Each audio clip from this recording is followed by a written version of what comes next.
Whether you live in San Francisco or not, if you've ever been in the city, driven there, you know parking is a challenge. It's also big business. Our media partners at the San Francisco Standard have published a new article showing SFMTA issued over 100,000 tickets this March. That's the first time citations reached six figures since before the pandemic. So where can you park if you don't want a ticket? Joining us live now to answer that question is Noah Baustin, a data reporter for the Standard. Noah, thanks for your time. Well, thanks for having me on. Okay, this is juicy. Drivers in San Francisco got a bit of a break during the pandemic, but now ticketing is back. Tell us, how many tickets are they giving out? How much are they raking in? Oh, yeah. So citations pretty much fell off a cliff during the pandemic, as people may be familiar with, and it's back. Citations are back. As you mentioned, we hit six figures of the number of citations the city issued in March. And then this past month in July is over $8.5 million worth of citations that the city gave out. Whew, that's a lot of money. All right, what's the most ticketed violation? So parking in a street sweeping zone, that's going to be the number one violation. All right. How much is an average ticket, by the way? You know, that's a good question. I didn't run the exact numbers on that. You know, you have some tickets that are over $100. I got one that was $100 a few years ago for not turning my wheels, parking on a hill. But your article explains that some neighborhoods definitely get ticketed far more than others. There's a clear number one in terms of citations. So give us the top 10. Yes, well, I can tell you for sure that the financial districts can be the number one neighborhood for citations. And then Mission neighborhood is coming in second, and third is going to be the Tenderloin. And this correlates to some streets, right? We have a graphic showing the top locations, addresses. Tell us about some of these and why they might be so ticketed. Terry Francois, is that where the Chase Center is? Is that what it is? Yes, that's exactly right. So those neighborhoods in general, those are kind of the three neighborhoods where you want to be the most careful in parking more generally. And then there's these kind of specific hotspots sprinkled throughout different neighborhoods of the city where it's like one address that'll have a ton of citations. And that's right, Terry Francois Boulevard. It's right in between Oracle Park and the Chase Center. So you're kind of hitting both sides of these major event venues for the city. Gotcha. Well, some of those neighborhoods have retail, right? Like I think the Marina is in there. Is that why people are getting tickets or shopping?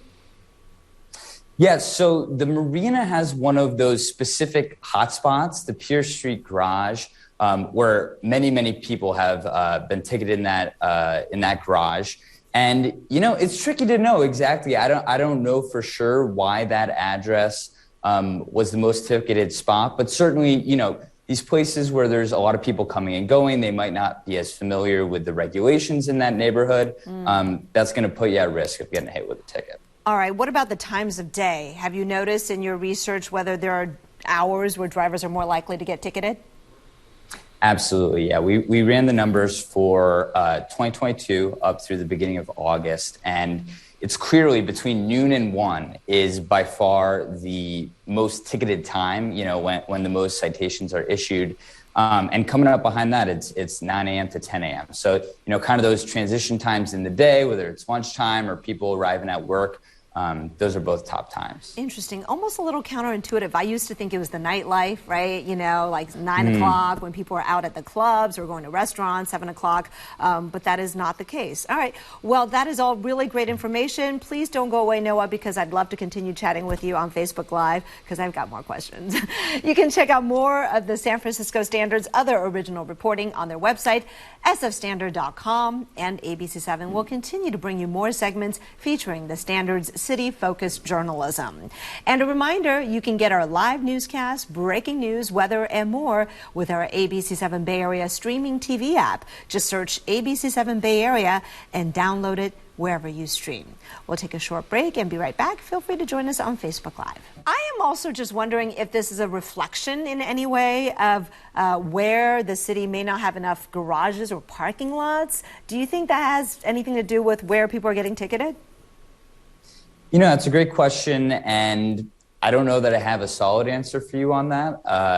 But I can tell you that the spokesperson for SFMTA, she told me that, those top 3 neighborhoods that I mentioned where the most citations are issued, that it's much denser in terms of the number of parking regulations on the streets there. So, you might have street sweeping, you might also have a meter, there might be a no parking zone on the block in some of these neighborhoods. Mm-hmm. And accordingly, she did explain, this spokesperson for the city, that they deploy their parking enforcement officers to neighborhoods. They deploy across the city, but neighborhoods where there's a really dense number of parking regulations, well, of course, there's going to be a lot of parking enforcement officers patrolling the streets there. Yeah, could our control room just throw that back up there, the top 10, the addresses, because I think that is both interesting and takes a little time to soak in.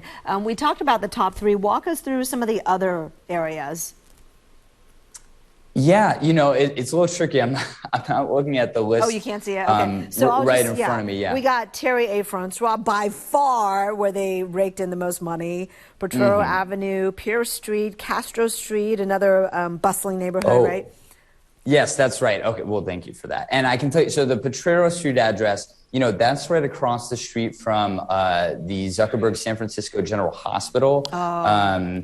Right. So, of course, you have a lot of people coming and going from that address. And then the Castro address is right down the street from the Castro Theater on the same block, I believe. So, again, we're having places where a lot of people are coming and going. All right. Noah, thank you so much. That was really fascinating. Now I know where to be super careful. Take care. Absolutely. And thanks for having me on.